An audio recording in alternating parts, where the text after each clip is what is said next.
ये कहानी हिना की है, जिसके हाथों में गजब का हुनर था। बचपन से ही हिना को मेहंदी लगाने का बड़ा शौक था। बिना कहीं से सीखे वो मेहंदी के बहुत ही सुंदर डिजाइन बनाती थी, लेकिन उसके घर के हालात अच्छे नहीं थे। हिना जब सिर्फ 2 साल की थी, उसके अब्बा इस दुनिया से रुखसत हो गए थे। तब से उसकी अम्मी सबीना ही सब कुछ संभाल रही थी। हिना, मुझे काम के लिए देर हो रही है, तो तू ऐसा करना, घर के जो भी काम बचे हैं तू निपटा लेना, ठीक है? ठीक है अम्मी, मैं सब कर लूंगी, लेकिन आप काम से लौटते हुए बिरजू अंकल की दुकान से मेहंदी लेती आना, याद से ले आना, भूलना मत। हाँ हाँ ठीक है, चल मैं चलती हूँ, तू सारे काम कर लेना ठीक से। हिना की माँ सबीना लोगों के घरों में काम करके अपना और हिना का खर्च उठा रही थी। वो हिना को स्कूल भेजना चाहती थी, लेकिन स्कूल में एडमिशन के लिए और पैसों की जरूरत थी। सबीना 3 घरों में साफ सफाई और बर्तन धोने का काम कर रही थी, और फिलहाल उसकी कमाई से सिर्फ खाने और पहनने का ही जुगाड़ हो पा रहा था। सबीना हर रोज काम निपटाने के बाद नया काम ढूंढने निकल जाती, लेकिन हर रोज मायूसी ही हाथ लग रही थी। अम्मी, आज बड़ी देर हो गई आपको, फिर से काम ढूंढने दूर निकल गई थी क्या? हाँ, कई जगह पूछा, लेकिन कहीं बात नहीं बनी। अम्मी, और कितना काम करोगी? 3 घर तो पहले से ही है, इससे ज्यादा करोगी तो बीमार पड़ जाओगी। मेरी बात मान लो ना आप, मुझे सोनाली भाभी के ब्यूटी पार्लर से काम सिखवा दो, फिर देखना मैं अपना खुद का पार्लर खोलूंगी और खूब सारे पैसे कमाऊंगी। फिर आपको कहीं भी काम करने की जरूरत नहीं पड़ेगी। वैसे अम्मी, मेरी मेहंदी कहाँ है? खरीदी तो थी ना? नहीं खरीदी और ना ही खरीदूंगी, क्योंकि मेरे पास पैसे नहीं है तेरे शौक पूरे करने के लिए। और एक बात साफ साफ सुन ले हिना, ये पार्लर वार्लर का काम नहीं सिखवा पाऊंगी मैं तुझे। किसी तरह थोड़ी और कमाई बढ़ जाए तो सबसे पहले स्कूल भेजना है तुझे। इतना कहकर सबीना रसोई में चली जाती है। हिना अपने घर के हालात जानती थी और अच्छे से समझती भी थी। वो भी अपनी अम्मी की मदद करना चाहती थी, इसीलिए पार्लर का काम सीखना चाहती थी, लेकिन सबीना को ये सब फालतू लगता था। ऐसे ही दिन बीतते गए, ना सबीना को और काम मिला और ना ही हिना स्कूल जा सकी। फिर एक दिन, अरे वाह हिना, ये डिजाइन तो पार्लर वाली भी नहीं लगा पाई थी, और तुमने बिल्कुल जैसे का तैसा बना दिया। हाँ भाभी, आपने जिस दिन ये डिजाइन दिखाया था, उसी दिन से इसकी तैयारी कर रही थी। सच में बहुत ही सुंदर मेहंदी लगाई है। अब एक काम करो, ये मेरा पर्स रखा है, जरा खोलो तो इसे। हाँ भाभी, क्या चाहिए पर्स में से? वो 50 रुपए है ना, उन्हें निकालो। हाँ, ये लीजिए, अब क्या करना है? इन्हें तुम रख लो। अरे नहीं नहीं भाभी, इसकी जरूरत नहीं है। मैंने कभी आपसे पैसे मांगे हैं क्या? मुझे तो मेहंदी लगाने का शौक है, बस इसीलिए लगाती हूँ। हाँ जानती हूँ, और इसीलिए ये पैसे दे रही हूँ, ताकि तुम अपने शौक को अपनी कमाई का जरिया बनाओ। तुम्हें पता है, सोनाली भाभी के पार्लर में एक हाथ का 100 रुपए लेते हैं, और मेहंदी भी अच्छी नहीं लगाते। तुम उन्हें कड़ी टक्कर दे सकती हो। लेकिन सुषमा भाभी, मेरे पास कोई क्यों आएगा? मेरा तो पार्लर भी नहीं है, और मैंने कहीं से मेहंदी लगाना सीखा भी तो नहीं है। तो क्या हुआ, तुम्हारा काम सबको खींच कर लाएगा। देखो, शादियों का सीजन आने वाला है, मैं अपनी सारी सहेलियों को तुम्हारे बारे में बताऊंगी। उन्हें तुम्हारा काम अच्छा लगा तो वो औरों को बताएंगी। ये तो बहुत अच्छा रहेगा भाभी, मेरा शौक भी पूरा होगा और मैं अम्मी की मदद भी कर पाऊंगी। हिना के पास अगले ही दिन 2 औरतें मेहंदी लगवाने के लिए आ गईं। उन्हें सुषमा ने ही हिना के पास भेजा था। हिना पूरी मेहनत से उन दोनों के हाथों पर बहुत ही सुंदर मेहंदी लगाती है, जिसे देखकर वो दोनों बहुत ही खुश हो जाती हैं। इस तरह धीरे धीरे हिना के पास काफी औरतें और लड़कियां मेहंदी लगवाने उसके घर आने लगी, और हिना घर बैठे बैठे कमाने लगी। अरे हिना, ये राशन कौन लेकर आया? मैं लाई अम्मी, मेहंदी लगाकर मेरे पास पैसे हो गए थे, उन्हीं से लेकर आई हूँ। हिना की बात सुनकर सबीना की आंखों में आंसू आ जाते हैं। वो हिना का सिर सहलाकर अपने काम में लग जाती है। वक्त के साथ हिना का नाम होने लगा। मोहल्ले के मशहूर पार्लर के बजाय अब हिना के घर पर औरतों की भीड़ आने लगी। आपका सब कुछ हो गया, बस मेहंदी बाकी है। आइए, मैं लड़के को बोल देती हूँ, वो फटाफट लगा देगा। नहीं नहीं नहीं, मेहंदी रहने दीजिए, वो मुझे कहीं और से लगवानी है। अरे पर ऐसा क्यों? आप मेहंदी लगवा कर तो देखिए, हमारे यहाँ प्रोफेशनल्स हैं। मैंने लगवा कर देखी है आपके प्रोफेशनल से मेहंदी, इसीलिए तो कहीं और से लगवानी है। आप मुझे बिल बताइए, मैं पे कर देती हूँ। सोनाली को समझते देर नहीं लगी कि वो ग्राहक किससे मेहंदी लगवाने वाली थी। कुछ तो करना ही पड़ेगा इस हिना का, ऐसे तो हमारे यहाँ से कोई मेहंदी लगवाएगा ही नहीं। कुछ सोच सोनाली, ये अपने पार्लर की इज्जत का सवाल है। हिना जिस दुकान से मेहंदी खरीदती थी, सोनाली ने उस दुकान वाले को कुछ पैसों का लालच देकर हिना की मेहंदी में केमिकल मिलाने के लिए तैयार कर लिया। हिना अनजाने में वही केमिकल वाली मेहंदी सबके हाथों में लगाती रही, जिससे ज्यादातर औरतों के हाथों पर एलर्जी हो गई और सभी हिना पर गुस्सा करने लगे। ये कैसी मेहंदी लगाई तुमने? हे भगवान, खुजा खुजा कर मेरे तो हाथ ही छिल गए। अब कैसे करूंगी मैं घर के काम? मुझे सोनाली के पार्लर से ही मेहंदी लगवानी चाहिए था। भले ही डिजाइन अच्छा नहीं बनता, लेकिन कम से कम मेरे हाथों पर ये एलर्जी तो नहीं होती। हिना को कुछ समझ नहीं आ रहा था कि ये सब क्यों हुआ। वो बहुत डर गई थी। उसने फौरन अपनी सारी मेहंदी पानी में बहा दी और रोने लगी। हिना, परेशान मत हो बेटी, सब ठीक हो जाएगा। नहीं अम्मी, खुदा पता नहीं किस गुनाह की सजा दे रहे हैं। मैंने तो इतने प्यार से मेहंदी तैयार की थी, इससे पहले तो कभी ऐसा नहीं हुआ। अब मुझसे मेहंदी लगवाने कोई नहीं आएगा, कभी नहीं आएगा। क्यों नहीं आएगा? खुदा अपने बंदों का इम्तिहान लेते हैं। अब ये तुम पर है कि तुम्हें हिम्मत करके इसे पार करना है या हार मानकर रोते रहना है। पहले मैं ही तुझे इस काम से दूर रहने को कहती थी, लेकिन अब मैं समझ गई हूँ कि इसी काम में तेरी खुशी है, और अब मैं तेरे साथ हूँ बेटा।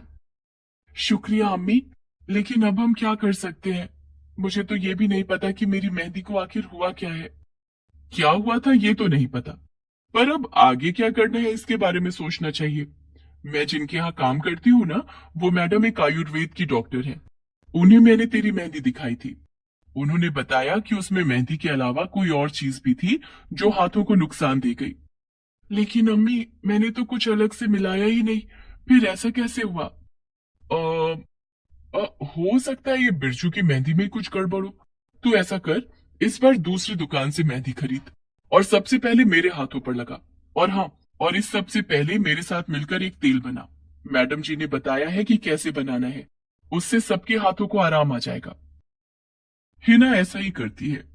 उसकी माँ सबीना के हाथों पर मेहंदी का रंग बहुत ही अच्छा चढ़ता है और उसके हाथों को कोई नुकसान भी नहीं पहुंचा था। ये देखकर हिना का खोया आत्मविश्वास फिर लौट आया और वो फिर से अपना मेहंदी लगाने का सामान लेकर अपने घर के बाहर बैठ गई। तभी सोनाली वहां से गुजरी। उसने हिना को देखकर उससे कहा, फिर खोल ली तूने अपनी दुकान, और कितने हाथों को खराब करेगी? न क्वालिटी का पता और न ही डिजाइन की समझ, चली है मुझसे टक्कर लेने। सुन, तेरी भलाई के लिए कह रही हूँ, ये सब छोड़ और वो कर जो तेरी माँ करती है, समझी? तभी वहां पर सोनाली की 5 साल की बच्ची आ जाती है। वो लगातार अपने हाथ खुजा रही थी और रोती जा रही थी। मम्मी, मम्मी खुज्जी हो रही है। मम्मी खुज्जी। अरे, तुमने वो मेहंदी कब लगाई और क्यों लगाई? ए लड़की, तेरी हिम्मत कैसे हुई मेरी बच्ची के हाथों पर अपनी जहरीली मेहंदी लगाने की? भाभी, श्रद्धा ने बड़े मन से कहा था, इसीलिए लगा दी थी मैंने। लेकिन आप चिंता मत करो, ये मैंने एक तेल बनाया है, ये इसके हाथों को ठंडक देगा और फिर सब ठीक हो जाएगा। इतना कहकर हिना सोनाली की बेटी के हाथों पर वो तेल मल देती है, जिससे उसके हाथ कुछ ही देर में बिल्कुल ठीक हो जाते हैं। वाह, मेरे हाथ तो बिल्कुल ठीक हो गए। मम्मा देखो ना, दीदी ने कितनी अच्छी मेहंदी लगाई है। दीदी, आज मेरे पैरों पर भी लगा दोगी प्लीज? ये सब देखकर सोनाली हैरान थी। वो जानती थी कि उसकी बच्ची के हाथों पर एलर्जी की जिम्मेदार हिना नहीं बल्कि वो खुद थी। वो ये सब करके भी हिना को मेहंदी लगाने से नहीं रोक पाई, क्योंकि हिना ने एक एक करके सभी के हाथ अपने तेल से ठीक कर दिए थे।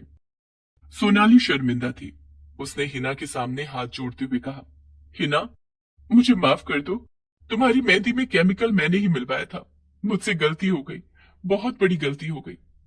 कोई बात नहीं भाभी, लेकिन इतना जरूर कहूंगी कि आपको टक्कर देने का मैंने कभी नहीं सोचा, बल्कि मैं तो हमेशा से आपसे सीखना चाहती थी। तो तुम मेरे पास आई क्यों नहीं? वो भाभी, अम्मी के पास पैसे नहीं थे तो बस इसीलिए। क्या हुआ अगर पैसे नहीं थे?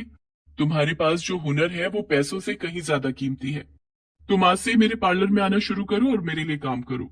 तुम सबको मेहंदी लगाना और मैं तुम्हें उसके पैसे तो दूंगी ही, साथ ही पार्लर का बाकी काम भी सिखाऊंगी, वो भी बिना पैसों के। जो सोनाली पहले हिना के लिए मुश्किल खड़ी कर रही थी, अब उसने एक ही पल में हिना की सबसे बड़ी ख्वाहिश पूरी कर दी थी। सोनाली और हिना दोनों खुश थे क्योंकि वो दोनों ही अब एक दूसरे की मदद करने जा रहे थे। गरीब चूड़ी वाली। स्नेहलता बहुत ही समझदार, सुलझी और मेहनती लड़की थी। उसके पिता जगदीश और उसकी माँ कमला को उस पर बहुत नाज था। जगदीश एक मणियार था और वो चूड़ियां बनाने का काम करता था, और स्नेहलता अपने पिता से ये काम बहुत दिल लगाकर सीखा करती थी। स्नेहलता, बेटा तू ये चूड़ियों का काम मत किया कर।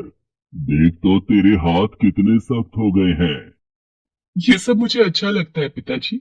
देखो ना, कितने रंगों को कांच में मिलाकर कितना सुंदर चूड़ियों का जोड़ा तैयार होता है। हाँ, ये बात तो तूने बिल्कुल सच कही। ये रंग बिरंगी चूड़ियां बनाने के बाद मुझे भी बहुत सुकून मिलता है। पिताजी, मैं भी चूड़ियां बनाकर बेचा करूंगी। बेटी, ये चूड़ियां तो बनाना सीख ले, लेकिन बेचने वाली बात मत बोल। मैं तेरी शादी ऐसे घर में करूंगा जहां तुझे ये सब नहीं करना पड़े। इसी तरह दिन निकलते हैं और स्नेहलता की उम्र शादी के लायक हो जाती है। एक दिन जगदीश के बचपन का दोस्त नथुलाल उसकी दुकान पर आता है। वो भी पेशे से मणियार होता है। अरे भाई जगदीश, कैसे हो? कैसा चल रहा है काम धंधा? अरे नथुलाल, कितने दिनों बाद आया है तू। यहाँ तो सब ठीक है। तू बता, तेरे परिवार में तो सब ठीक ठाक है ना? हाँ हाँ, सब बढ़िया है। चूड़ियां लेने आया था। सोचा इस बार तेरे यहाँ से चूड़ियां लेकर जाता हूँ। बहुत लोगों से तारीफ सुनी है तेरी चूड़ियों की। हाँ हाँ, क्यों नहीं। तभी जगदीश अपनी बेटी को बोलता है कि अंकल के लिए चाय पानी लेकर आओ। स्नेहलता चाय पानी लेकर आती है। नमस्ते अंकल। नमस्ते स्नेहलता बेटा, तुम तो बहुत बड़ी हो गई हो। आखिरी बार जब देखा था तो छोटी सी यहीं इधर उधर घूमती रहती थी। तभी स्नेहलता की माँ कमला भी वहां आ जाती है। अरे नथु भैया, आप बहुत दिनों बाद आना हुआ। हाँ भाभी, काफी समय बाद आया हूँ। आज चूड़ियां लेनी थी तो जगदीश के पास चूड़ियां लेने आया हूँ। नथुलाल वहां से काफी सारी चूड़ियां लेकर चला जाता है। रास्ते में उसे ख्याल आता है कि स्नेहलता बहुत अच्छी लड़की है। क्यों ना अपने बेटे रवि की शादी इससे करा दूं। इससे मेरा बेटा भी सुधर जाएगा। नथुलाल का बेटा रवि वैसे तो अपने पिताजी के साथ दुकान पर काम करता था, लेकिन उसका मन कभी भी काम में नहीं लगता था।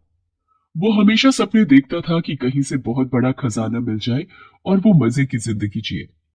नाथूलाल कई बार उसको ये बात समझा चुका था, पर उसकी समझ में कुछ नहीं आता था। और स्नेहलता को देखकर नाथूलाल को लगा कि अगर इसकी शादी रवि से हो जाएगी तो रवि सुधर जाएगा। यही सोचकर वो अगली बार जगदीश के पास जाता है। भाई जगदीश, देखो इस बार मैं तुमसे कोई चूड़ियां वूड़ियां लेने नहीं आया हूँ। तो फिर क्या हुआ भाई नथु? क्या कहना चाहते हो? मुझे तुम्हारी बेटी स्नेहलता बहुत अच्छी लगी। मैं अपने बेटे रवि के लिए उसका हाथ मांगने आया हूँ। अरे, ये तो बहुत अच्छी बात है। तुम्हारा बेटा क्या करता है? वो मेरे साथ दुकान पर ही बैठता है। और तुझे मेरे काम धंधे का तो पता ही है। अब बता, क्या तू स्नेहलता का हाथ मेरे बेटे रवि के लिए देगा? रुको, मैं पहले कमला से पूछ लेता हूँ। हाँ हाँ, क्यों नहीं। कमला भी ये सुनने के बाद स्नेहलता का हाथ रवि को देने के लिए तैयार हो जाती है। धूमधाम से रवि और स्नेहलता की शादी हो जाती है। पर शादी के कुछ दिन बाद ही स्नेहलता को एहसास होता है कि रवि बहुत आलसी है। पिताजी रोज सुबह टाइम से जाकर दुकान खोल लेते हैं। आप इतनी देर तक घर पर रहते हो, ये सब अच्छा नहीं लगता। आप भी पिताजी के साथ टाइम से दुकान पर पहुंच जाया करो। मुझे मेरा काम समझाने की जरूरत नहीं है। मुझे पता है मुझे क्या करना है और मैं क्या कर रहा हूँ। जब आप जानते हैं तो फिर जाकर पिताजी का हाथ क्यों नहीं बटाते? तुम्हारा काम घर संभालना है तो तुम अपने काम पर ध्यान दो। इसी तरह 4 साल निकल जाते हैं। स्नेहलता दो बच्चों की मां बन जाती है, पर रवि के स्वभाव में कोई फर्क नहीं पड़ता। और एक दिन स्नेहलता के ससुर नथुलाल को दिल का दौरा पड़ता है और वो गुजर जाते हैं। एक दो दिन बाद रवि दुकान पर जाना शुरू करता है। स्नेहलता को लगता है कि अब रवि सुधर जाएगा। स्नेहलता, मैं दुकान पर जा रहा हूँ। ये लीजिए खाने का टिफिन और दिल लगाकर काम कीजिएगा। काम तो करना ही पड़ेगा, वरना तुम्हारा और तुम्हारे बच्चों का खर्चा कैसे चलेगा। ये आप कैसी बातें कर रहे हैं? बच्चे आपके भी हैं। मैं तो ये सब चाहता ही नहीं था। पिताजी को ही पड़ी थी मेरी शादी करवाने की। ये सुनकर स्नेहलता को बहुत बुरा लगता है। स्नेहलता के दोनों बच्चों की उम्र ज्यादा नहीं थी। उसे लगा जैसे जैसे बच्चे बड़े होंगे रवि अपनी जिम्मेदारियां समझ लेगा।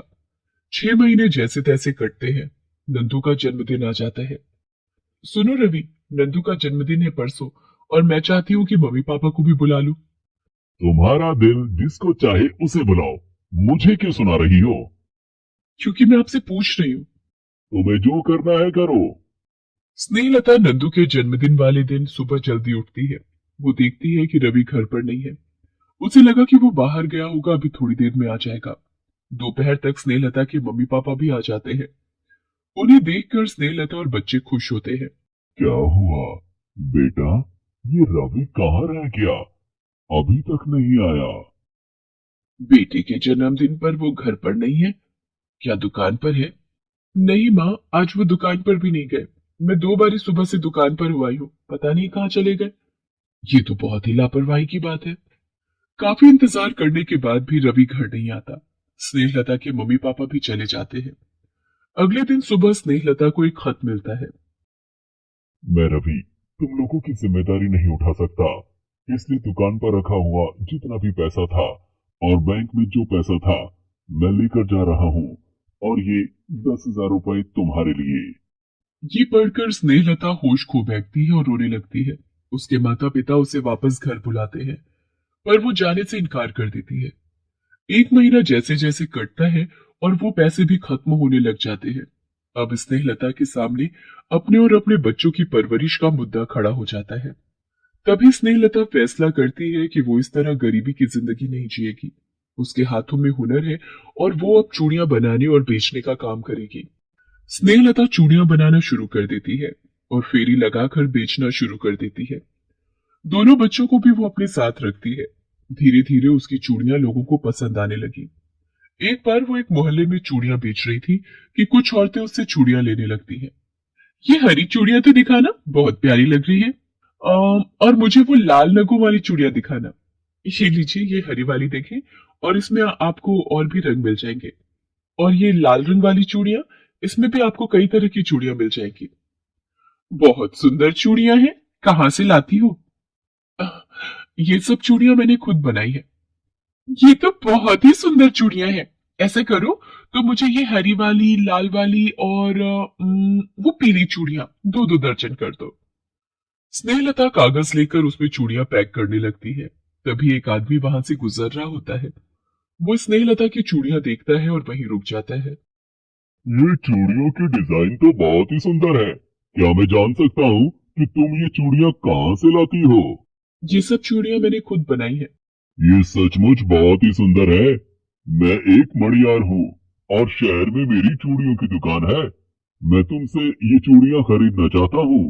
हाँ हाँ बाबूजी, बताइए कितनी पैक कर दूं? तुम समझी नहीं बहन जी, मैं कह रहा हूँ कि मैं ये सारी चूड़ियां खरीदना चाहता हूँ। आप ये सारी चूड़ियां ले लेंगे? मैं ये सारी चूड़ियां भी लूंगा और तुम्हें कुछ चूड़ियों के ऑर्डर भी देता हूँ। तुम कहाँ रहती हो मुझे बताओ। यही दूसरे गांव में रहती हूँ। अगर बुरा ना मानो तो क्या मैं पूछ सकता हूँ, ये दोनों बच्चे तुम्हारे हैं और तुम इस तरह इन्हें अपने साथ लेकर क्यों घूम रही हो। ये मेरे ही बच्चे हैं। उनकी देखभाल के लिए घर पर कोई नहीं है, इसलिए अपने साथ लेकर चूड़ियां बेचने निकल जाती हूँ। ओहो, सुनकर दुख हुआ। मेरी बात मानो बहन, तुम ये सारी चूड़ियां मुझे भेज दो और मैं तुम्हें चूड़ियों के ऑर्डर दूंगा। तुम घर में बैठकर ही चूड़ियां बनाना और बेचना। इतने छोटे बच्चों को लेकर कहाँ मारी मारी फिरोगी। और फिर वो आदमी जिसका नाम किशनलाल होता है सारी चूड़ियां खरीद लेता है। और अगली चूड़ियों का ऑर्डर भी दे देता है। अब स्नेहलता चूड़ियां बनाती और घर से ही बेचती। इस तरह वो दोनों बच्चों का ध्यान भी रखती और देखते ही देखते कई साल निकल जाते हैं। स्नेहलता की मेहनत रंग लाती है। वो अब ठीक ठाक कमा लेती थी, जिससे वो अपने और अपने बच्चों का गुजारा करती। माँ आज खाने में कुछ अच्छा बनाओ ना। बता मेरी बिटिया को क्या खाना है। माँ आज खीर पूरी बनाओ ना। मुझे भी खीर पूरी खानी है। ठीक है, आज मैं अपने बच्चों के लिए खीर पूरी बनाती हूँ। स्नेहलता खीर पूरी बनाने लगती है। पूरी बनाते बनाते वो सोचती है कि कितने साल निकल गए। आज बच्चे बड़े हो गए हैं। कुछ सालों बाद और बड़े हो जाएंगे और कामयाब बन जाएंगे। बहुत मेहनत लगी है मुझे यहाँ तक आने में। इस मेहनत को मैं जाया नहीं जाने दूंगी। मैं और मेहनत करूंगी और अपने बच्चों को अच्छी लाइफ दूंगी। स्नेहलता फिर बच्चों को खाना खिलाकर सुला देती है। इस तरह कई महीने और निकल जाते हैं। एक दिन स्नेहलता सुबह घर का काम कर रही होती है। तभी दरवाजे पर दस्तक होती है। गोपी बेटा, जरा दरवाजा तो खोलना, देखो कौन आया है। ठीक है मम्मी। मम्मी कोई अंकल आए हैं, आपको पूछ रहे हैं। कौन आया है? और दरवाजे पर रवि को खड़ा देखकर चौंक जाती है। कैसी हो स्नेहलता? देखो, मैं वापस लौट आया हूँ। अब मैं तुम्हें और बच्चों को छोड़कर कभी नहीं जाऊंगा। रवि, वहीं रुक जाओ जहां तुम खड़े हो। अब इस घर में तुम्हारे लिए कोई जगह नहीं है। किन बच्चों के साथ रहने की बात कर रहे हो जो तुम्हें जानते तक भी नहीं है? मुझे माफ कर दो स्नेहलता, मैं उस टाइम समझ नहीं पाया। मुझे अपनी जिम्मेदारियां बोझ लगती थी। रवि, तुम्हें उस टाइम क्या लगता था क्या नहीं लगता था मुझे नहीं पता, लेकिन आज इतने सालों बाद जब मैं अपने आप को और अपने बच्चों को संभाल चुकी हूं तो मुझे नहीं लगता अब हम तीनों को तुम्हारी जरूरत है। ऐसा ना कहो, मैं तुम लोगों को अब कभी छोड़कर नहीं जाऊंगा। मैं तुमसे वादा करता हूँ। रवि, मैंने कहा ना कि अब हम लोगों को तुम्हारी कोई जरूरत नहीं है। और रही बात भरोसा करने की, तो मेरी बात सुनो। जो इंसान एक बार धोखा दे सकता है वो दूसरी बारी भी जरूर देगा। इसलिए अब तुम यहां से चले जाओ। और ये कहकर स्नेहलता दरवाजा बंद कर देती है। माँ, कौन है ये? कोई नहीं थी बेटी, मुसाफिर था, रास्ता भूल गया था। चलो तुम भैया के साथ खेलो, मुझे चूड़ियां बनानी है। Please subscribe this channel.